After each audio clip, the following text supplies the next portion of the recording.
వీళ్ళే అరిచే అరుపులు చూస్తుంటే వీళ్ళే ఉన్నారేమో అనిపిస్తుంది. అట్లాగే కంపెనీల్లో ఎవరున్నారని తెలిస్తే అంతా ఈ కుటుంబాల దగ్గరగా ఉండేవాళ్ళు, బంధువులు.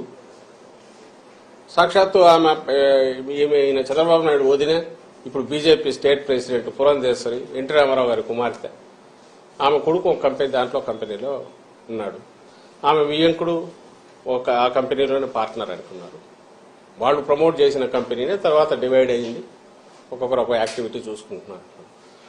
బయటకు వచ్చి మేము అటాక్ చేసి వీడు సంజయ్ శివార్ వాళ్ళు, టీడీపీ వాళ్ళు, అట్లాంటి వాళ్ళు ఉల్టా ముందే అందుకొని హడావుడిగా రాత్రి నుంచి పొద్దున్న నుంచి ఉదరగొడుతున్నారు. కంటైనర్లో వచ్చిన దాంట్లో దొరికిన దానికి సంబంధించి ఎవరు, దీని వెనక ఎవరెవరు ఉండే అవకాశం ఉంది, ఆ కంపెనీ కాన్షియస్ గా చేసిందా అనేది తేలాల్సి ఉంటే అప్పుడు సహజంగానే కంపెనీ ఎవరిది అనేది చూస్తారు.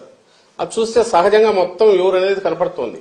దగ్గరి బంధువులు, కుటుంబ సభ్యులు, లేదా వీళ్లతో కలిసి ఎప్పుడు తిరిగినట్టు ఆ ఫోటోలు అన్ని బయటకు వచ్చాయి. ఈ గ్రూప్ తో, ఈవెన్ చంద్రబాబు నాయుడుతో ఉండేవాళ్ళు ఆయనతో ఉన్నారు. ఆ గ్రూప్ కు సంబంధించిన వాళ్ళు ఎవరు రెగ్యులర్ గా కలుస్తారో వాళ్లే ఆ కంపెనీల్లో ఉన్నారు. ఇది సహజంగానే వాళ్ళ మీదకే పడుతుంది. పడడానికి కూడా అవకాశం ఎందుకుంది? అలాంటి ఆలోచనలు చేసే లక్షణం కూడా చంద్రబాబు నాయుడుకు ఉంది కాబట్టి, తప్పుడు దారిలో ఎట్లా అధికారంలోకి రావాలని చూస్తారు కాబట్టి వాళ్ళ మీదకే వస్తుందనే దాన్ని ప్రియంప్ట్ చేయడానికి ఉల్టా మా మీద దాడి చేస్తున్నారు.